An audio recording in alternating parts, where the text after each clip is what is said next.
You know, um, when you think about the biggest unresolved mysteries in human history, your mind usually wanders to physical things, Like right? definitely, like a lost city buried under the Amazon or some ancient stone tablet. Exactly. We're completely conditioned to expect that the solution is going to be this tangible artifact hidden under centuries of dirt.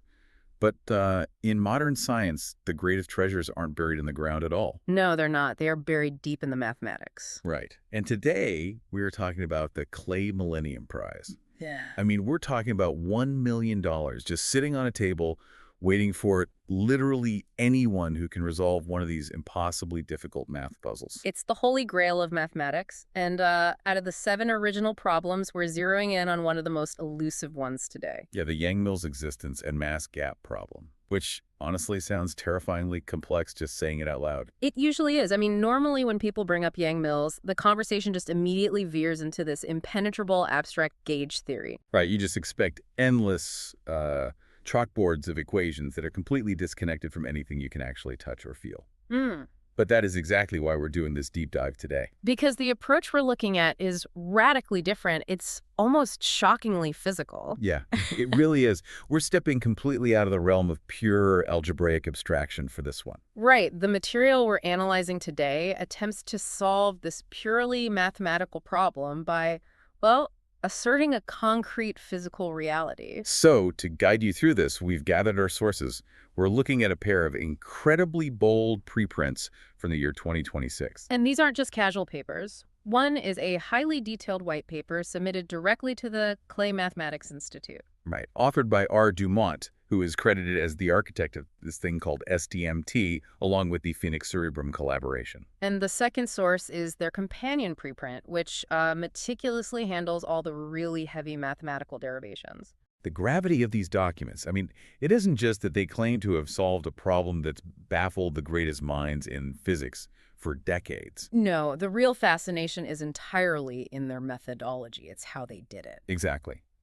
Our mission for this deep dive is to explore how these authors claim to have definitively solved the Yang-Mills mass gap problem.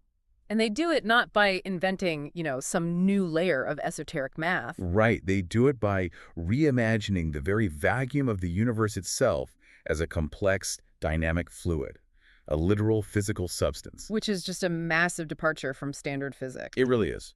So before we jump into this whole radical fluid universe, let's establish the baseline for everyone. What exactly is the Yang-Mills mass gap problem? Like, what did the Clay Institute actually ask for? Well, to grasp why this fluid approach is such a shock to the system, you really have to understand the rigid requirements of the Millennium Prize itself. Right, they weren't just asking for a cool idea. Exactly. The Clay Mathematics Institute didn't want a heuristic guess or like a really accurate computer simulation. They demanded a rigorous foundational mathematical construction. And it has to be a quantum field theory on a four-dimensional spacetime, No, right? space-time as we know it. And it must have a specific gauge group known as SU3. Okay, let's unpack that quickly. SU3 is basically the mathematical architecture that governs the strong nuclear force. Right. And just as a refresher, the strong nuclear force is the thing that keeps atomic nuclei from just flying apart. Because protons are positively charged.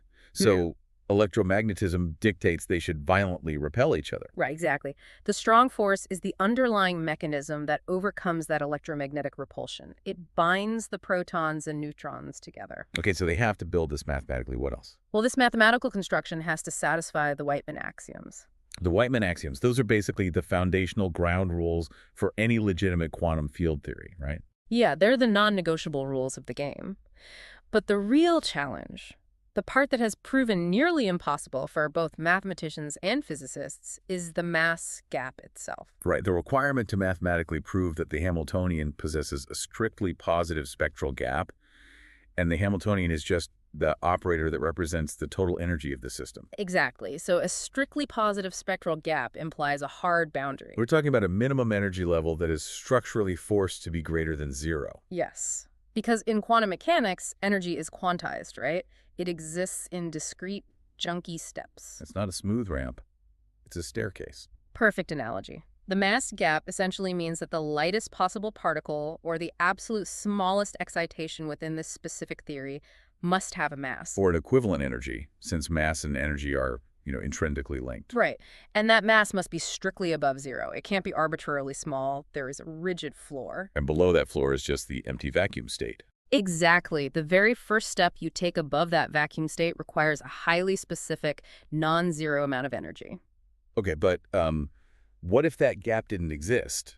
Like, hypothetically. If it didn't exist, you could theoretically have particles associated with strong force that have virtually zero mass. Which means they'd require almost zero energy to just pop into existence. Right. But we know from observational reality that the strong force is notoriously short-ranged. Yeah, it only operates at the incredibly tiny scale of an atomic nucleus. But if there were massless particles flying around carrying this force, the strong force would reach across the entire universe. Like gravity or electromagnetism, which are carried by massless gravitons and photons. Precisely. So the paradox here is that physicists know empirically, from decades of running high-energy particle colliders, that this mass gap absolutely must exist. Right, the strong force clearly behaves as if there is a mass gap. Protons and neutrons have substantial mass. But the problem arises when theoreticians try to prove this rigorously using the standard framework of continuous gauge fields. The math just completely falls apart, doesn't it? It does.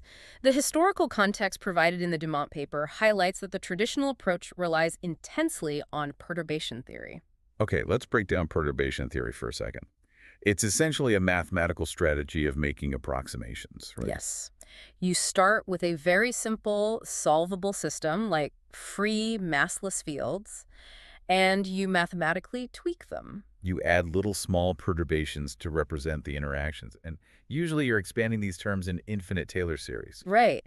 And the issue is that perturbation theory works incredibly well for electromagnetism because the strength of the interaction is very small. But for the strong force, especially at low energies, that coupling constant becomes huge. Exactly. It completely blows up. I always think of it like trying to model the fluid dynamics of a catastrophic Category 5 hurricane. Oh, that's a great way to look at it. Right. You start your equations with a gentle laminar breeze, and then you just mathematically layer on a little more wind over and over again in an infinite series. And eventually, the math just can't handle the overwhelming complexity and the nonlinear turbulence of the actual storm. The terms in the equations diverge. They just blow up to infinity. And that failure of the Taylor series to capture the real, fundamental, non-perturbative reality of the vacuum is a known crisis in physics. Which is exactly why the authors of the SDMT paper argue so vehemently against continuing down that traditional path. They actually state explicitly that you can't simply postulate the classical Yang-Mills action heuristically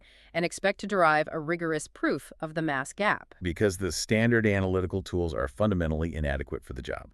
Which brings us to their radical pivot. Yes, the big shift. Okay, let's unpack this. So instead of trying to invent a new algebraic trick to force these crumbling equations to behave, these authors decided to build a literal physical model from the ground up to force the math to work. That's exactly what they did. They are completely abandoning the purely mathematical ledger of creation and annihilation operators. And instead, they're pouring a foundation of absolute physical reality. They hypothesize a tangible substrate. They call this foundation the SDMT substrate. And by doing this, they're dragging the theoretical paradigm out of pure algebra and dropping it squarely into the realm of fluid dynamics. And geometry. So if the vacuum of space isn't just empty nothingness, and it's not just some glowing grid of abstract mathematical probability fields, what actually is it in this framework? The vacuum is defined in the paper as a, quote, thixotropic superfluid hydrogen plenum. Okay, well, let's translate that because this concept is the engine driving the entire paper. It really is the core of everything they're proposing. So plenum is a physical term for a space that is completely densely filled with matter, right? It's the absolute antithesis of a vacuum. Exactly. And superfluid implies a state of matter that flows without any internal friction or resistance. Well, under specific conditions anyway. But thixotropic is the word that changes everything here. It is. Thixotropy is a property we usually associate with complex fluids in material science. Right, non-Newtonian fluids. The classic example is a gel that becomes a liquid when you shake it or apply shear stress. But in this model, the authors are describing a fluid that behaves in a highly specific, almost counterintuitive way under stress. They detail a critical viscosity law, Which is the first of their three core foundational axioms, right? Applied to a bounded mathematical domain. Right.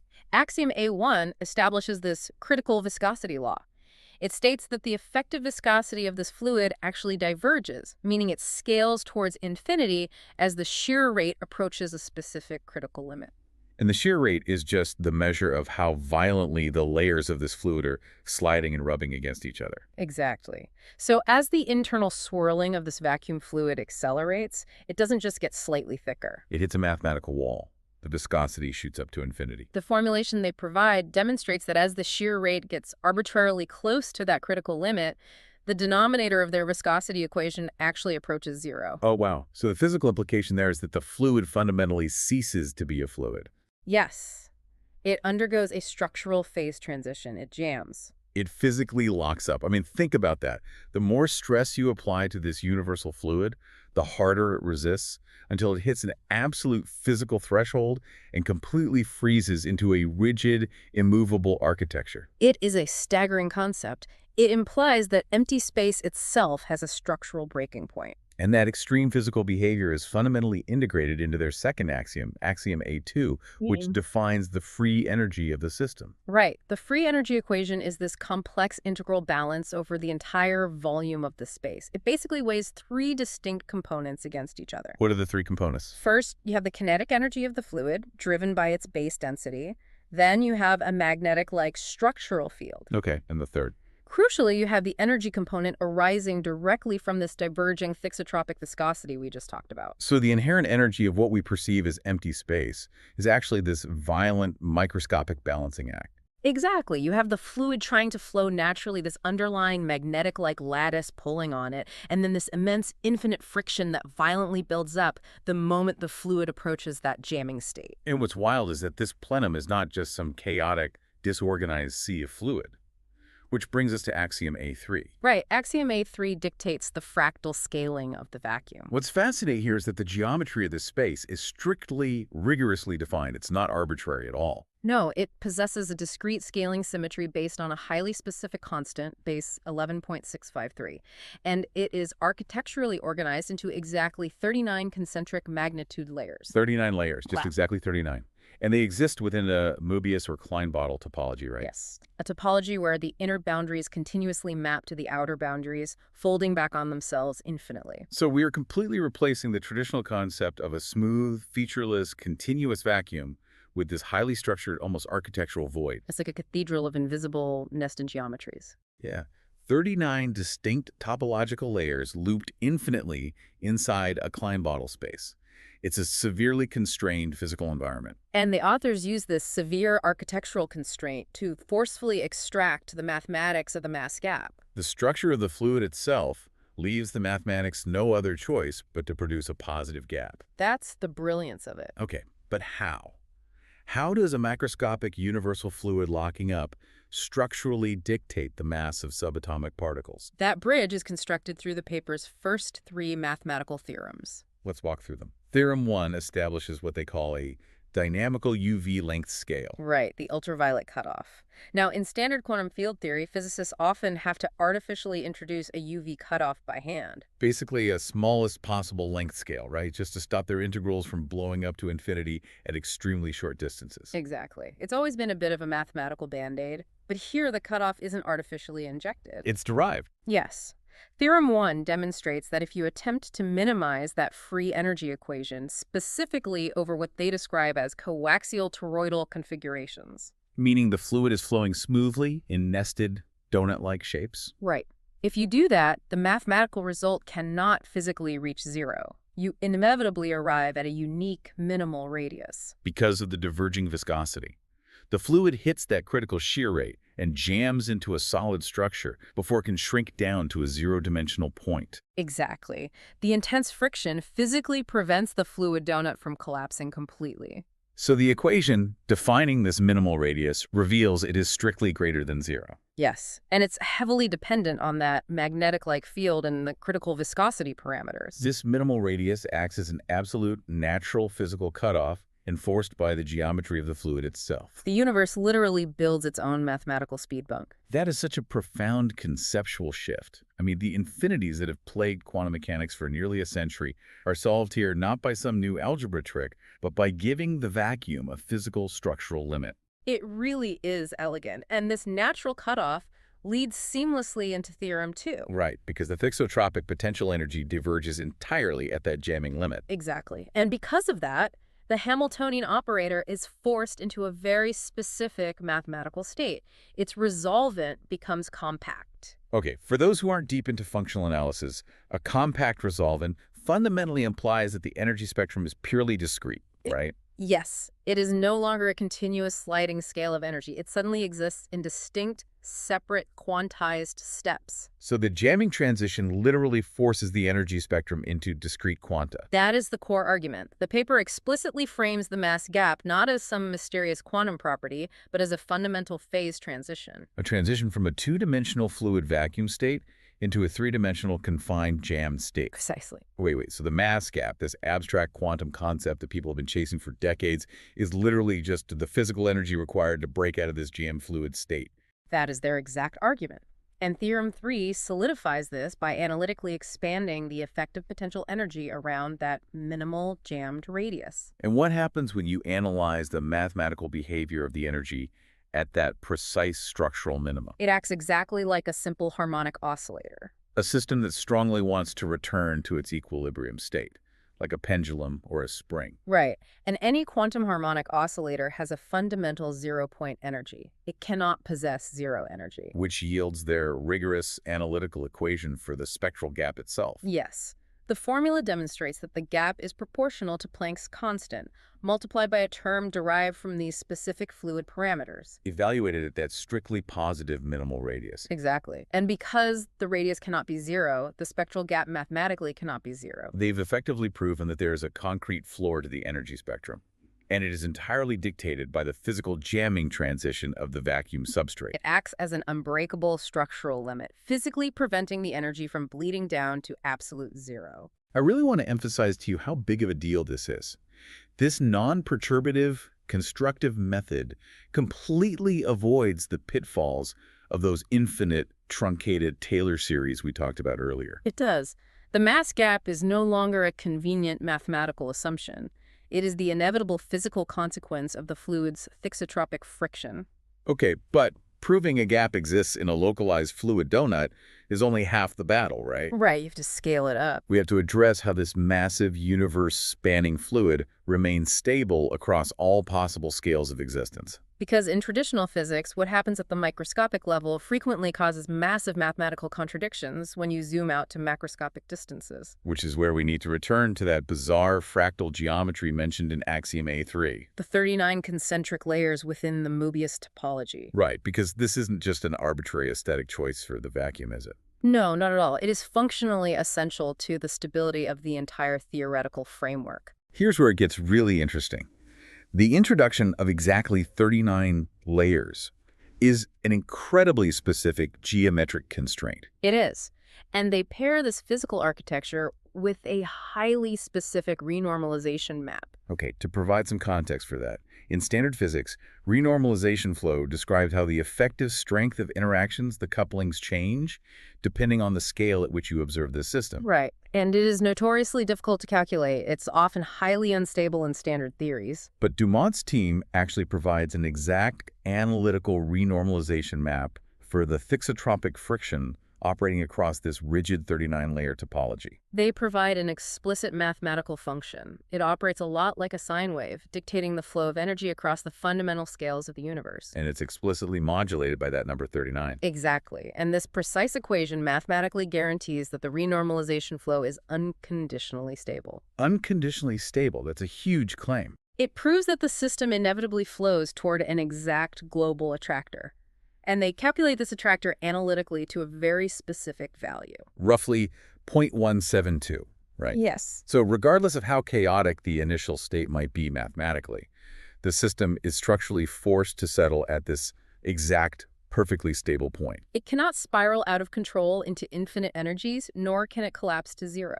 the actual physical geometry of these 39 topological layers literally locks the math in place. It does. It guarantees stability in the infrared limit, meaning at macroscopic low energy distances. But there's another highly complex mathematical hurdle they have to clear here, right? Yes. They must ensure that these 39 tightly nested layers don't simply smear together into an indistinguishable continuum at microscopic scales. Because if they smear together, you lose the discrete structure that creates the mass gap in the first place. Exactly. So to achieve this, the authors utilize something called Combs-Thomas bounds. Okay, what is the specific mechanism of Combs-Thomas bounds within this fluid model? The bounds are used to rigorously prove that the mathematical couplings between the different topological layers decay exponentially. Conceptually, meaning what? It means the interaction strength between layer 1 and layer 2 is strong, but the interaction between layer 1 and layer 10 drops off incredibly rapidly. Almost to zero. So the layers are physically nested, but mathematically isolated. Structurally isolated, yes. They fundamentally maintain their distinct, discrete architectural integrity, preventing the whole system from homogenizing into a chaotic soup. And because this structural isolation is rigorously proven, the authors can confidently apply Foucault-Bloch theory. Which is where the mathematical elegance really shines. Because Foucault-Bloch theory is traditionally utilized in condensed matter physics. Precisely.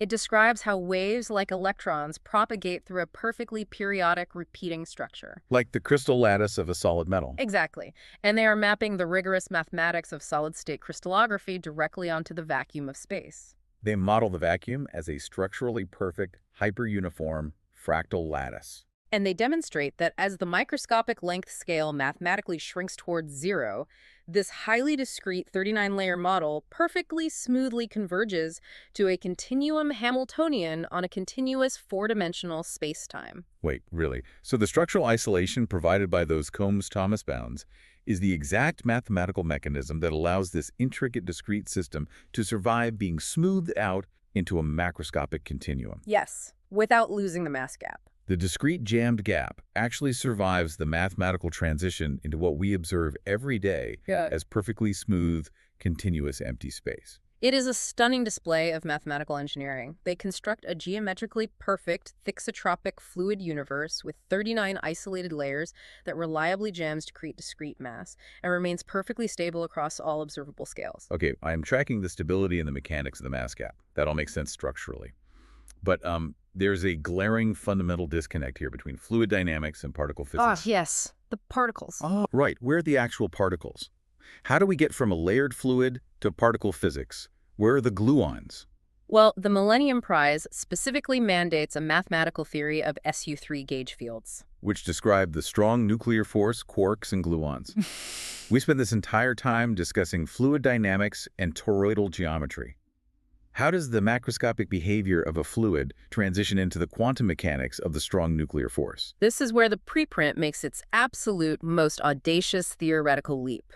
The authors detail a mechanism they term the SU3 isomorphism. An isomorphism. Okay, in mathematical logic, an isomorphism is a rigorous one-to-one mapping between two seemingly distinct structures, right? Exactly. It formally proves that they share the exact same fundamental architecture. They're just simply expressed in different mathematical languages. So they intend to prove that the chaotic swirling of this thixotropic fluid is mathematically identical to the complex algebra of the strong nuclear force. Yes. What is the physical mechanism driving that transition? They describe a violent structural event called the visage. The visage. It is a sudden 90-degree dimensional phase shift within the fluid space. Okay, paint a picture for me.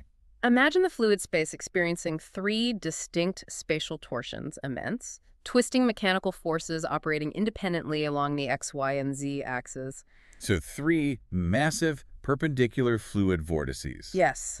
The visage represents the precise critical threshold where these three orthogonal torsions violently collapse and merge into a single diagonal torsion. They suddenly destabilize and crash into one unified, highly twisted diagonal vortex. Now recall the jamming threshold we discussed earlier, the exact moment the fluid's viscosity diverges to infinity and structurally locks up. Right, the infinite friction moment. The authors demonstrate mathematically that at this exact moment of jamming, 3 orthogonal fluid tori. These nested, flowing donut shapes align perfectly along the X, Y, and Z axis. Right. They physically intersect at the moment of jamming. So you have 3 infinite tories crashing into each other at perfect right angles, precisely as the universal fluid violently freezes solid.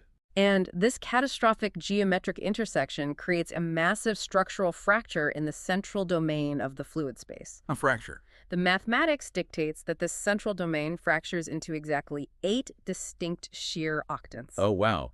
It essentially slices a 3-dimensional coordinate grid perfectly into 8 separate, isolated volumetric corners. Yes. And within the confines of each of these 8 geometrically isolated shear octants, the violently jammed fluid continues to vibrate. It's jammed, but still vibrating under the tension. Exactly.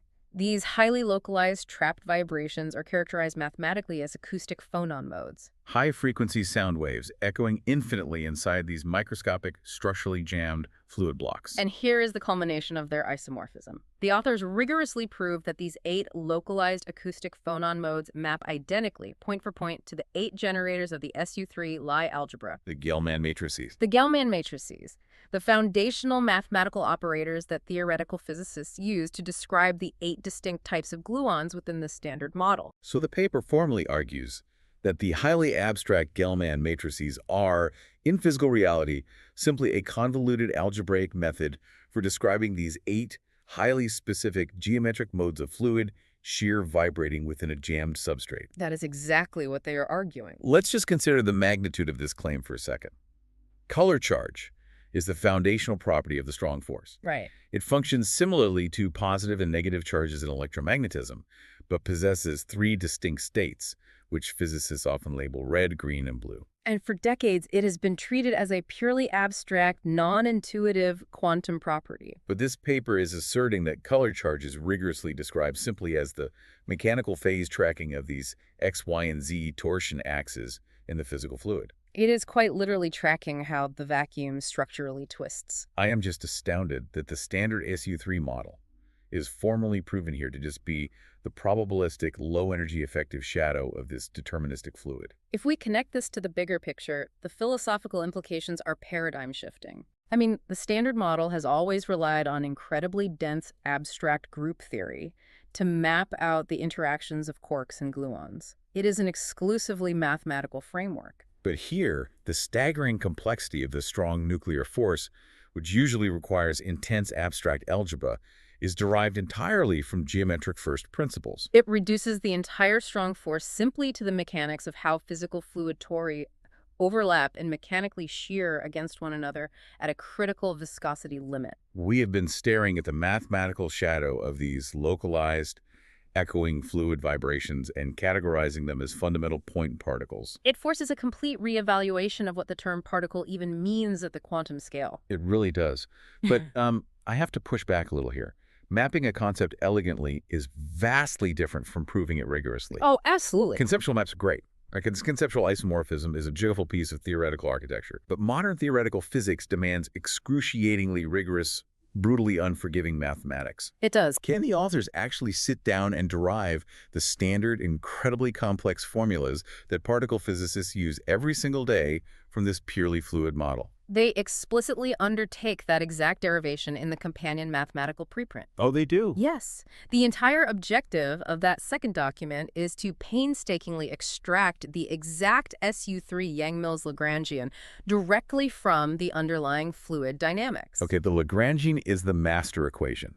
It is the core mathematical engine that dictates how every particle and force in a given system interacts dynamically over time. Right. And if they fail to recreate the Yang-Mills Lagrangian flawlessly down to the last algebraic term, the entire theoretical framework collapses. So how do they do it? Their methodology for this extraction is a highly technical process known as two-scale homogenization. Applied directly to the 39-layer hyper-uniform network we outlined earlier. Exactly. They base their derivation on one of the most thoroughly understood classical equations in physics, the generalized Navier-Stokes equation. Which just describes fluid motion. Right. However, they analyze this equation exclusively under the extreme conditions approaching the thixotropic jamming point. What actually happens mathematically to the Navier-Stokes equation when a fluid approaches infinite viscosity and jams?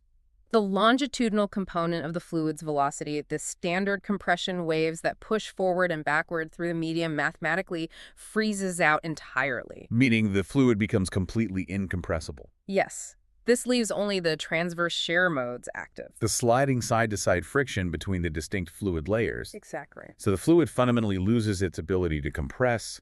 It can only rigidly slide against itself, which physically aligns perfectly with the concept of reaching a structural jamming limit. It does. And from these active transverse sliding shear modes, the authors must mathematically construct the incredibly intricate interactions of gluons. Which is no small feat. In standard QFT, gluons do not merely interact with quarks. They are self-interacting. Right, they constantly collide, split, and merge with each other. This intense self-interaction is the primary reason the strong force is mathematically so intractable. And in the Lagrangian, these complex self-interactions are denoted as cubic and quartic vertices. Right. A cubic vertex represents the mathematical point where three gluons intersect and interact, and a quartic vertex represents the intersection of four gluons. Yes. But extracting the collision of four subatomic quantum particles from the macro-scale math of sliding fluid seems completely impossible. This is where their mathematical mapping demonstrates its absolute brilliance. They derive these highly abstract vertices strictly from the physical nonlinearities inherent in the fluid dynamics. Fluid nonlinearities. You mean the highly chaotic, turbulent aspects of the Navier-Stokes equations that historically make fluid dynamics virtually unsolvable, even on modern supercomputers. Those exact nonlinearities. First, consider the cubic vertex, the interaction of three gluons. Okay. Within the Navier-Stokes framework, there exists an advective term. It essentially dictates how the fluid's motion carries the fluid itself along how it violently swirls. The authors demonstrate that when this physical, nonlinear advective swirling is combined mathematically with the first-order expansion of the diverging thixotropic viscosity, It perfectly reproduces the exact algebraic structure of the cubic gluon vertex. it perfectly reproduces it. The specific mathematical structure constants of SU3 emerge naturally and directly from the commutators of those 8 shear octant projectors we discussed earlier. So what does this all mean? It means a three-gluon particle collision, modeled in a supercollider, is, according to this math, literally just the physical manifestation of the vacuum fluid mechanically swirling back onto itself due to diverging structural friction. That's exactly what it means. And the quartic vertex, the 4-gluon intersection, How did they get that one? it is derived entirely from the second-order mathematical expansion of that same critical viscosity. So as you push the mathematical expansion of the physical friction slightly further, the four-particle interaction emerges as an unavoidable, necessary consequence of the fluid's resistance. The implications of this are just staggering. The incredibly complex, abstract mathematical vertices of gluon interactions are functionally reduced to the mathematics of fluid advection and friction in a critically jammed state. The paper even provides the explicit analytical formula for the coupling constante, the actual physical strength of the strong nuclear force, deriving it purely from macroscopic fluid parameters like base viscosity and critical shear rate. But wait. Crucially, does this exhaustive mathematical derivation strictly maintain the non-negotiable pillars of modern relativistic physics? Yes, it strictly maintains both Poincare covariance and microcausality. Let's quickly clarify the physical meaning of those terms for the listener. Poincare covariance dictates that the laws of physics must operate identically regardless of the observer's constant velocity or orientation, right? It is the absolute bedrock of Einstein's special relativity. And microcausality asserts that a cause must fundamentally precede its effect. Physical information cannot exceed the speed of light to violate causality. Right. But the challenge is that fluid models historically require a background medium or a preferred reference frame, which inherently violates special relativity. How do they get around that? The authors overcome this by demonstrating that the acoustic shear waves within the fluid possess a strictly finite group velocity. Which acts as an absolute effective speed limit for the propagation of physical information. Exactly. Furthermore, due to the exponential structural decay of the interlayer couplings enforced by those Combs-Thomas bounds, all physical interactions remain strictly localized. So the authors rigorously prove that the effective mathematical geometry constructed by these interacting transverse shear waves is locally a Minkowski spacetime. Yes, which is the exact mathematical geometry required by special relativity. Incredible. So the macroscopic continuum behavior of this discrete fluid flawlessly replicates every stringent requirement of the Yang-Mills Lagrangian. It perfectly matches it. They have entirely rebuilt the foundational mathematical architecture of the strong nuclear force from the nonlinear friction of a thixotropic substrate. It is an awe-inspiring theoretical construction. But I have to point out that theoretical elegance is never sufficient in physics. No, physics requires hard numbers. Exactly. A theory must be falsifiable. It must produce hard, measurable numbers that align with physical reality. You can't just claim the Millennium Prize with a purely conceptual isomorphism. So do these capers actually deliver concrete numerical predictions? It does, and it produces them with a level of precision that is highly unusual for analytical QFT models. Let's hear it. The authors decide to ground the abstract mass gap, that fundamental minimum energy level we discussed, directly into one of the most rigorously measured physical constants in the history of science. The Rydberg constant. Yes, the Rydberg constant. Which precisely dictates the wavelengths of the electromagnetic spectrum emitted by excited hydrogen atoms. And it is known to a staggering degree of precision. They do not treat the mass gap as an arbitrary, free mathematical variable to be fitted to experimental data.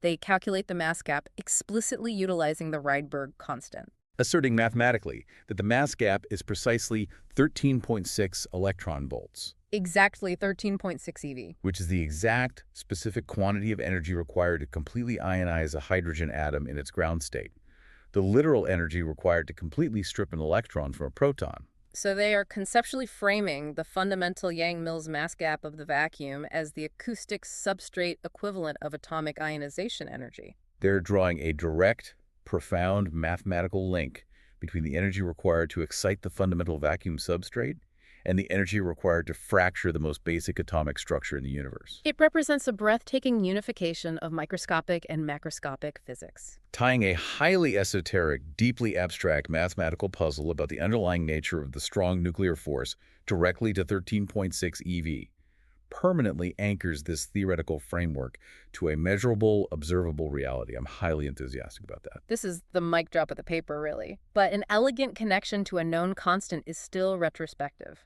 Right. A truly robust scientific theory must make a novel, falsifiable prediction. It must calculate a value that is currently extremely difficult to measure or simulate, allowing experimentalists to test the fundamental validity of the theory against reality. And they provide exactly that, an exact analytical prediction for the mass ratio between two highly elusive theoretical particles. The scalar glue ball and the pseudoscalar glue ball. Yes. And glue balls are theoretical composite particles composed entirely of interacting gluons with absolutely no constituent quarks. Right.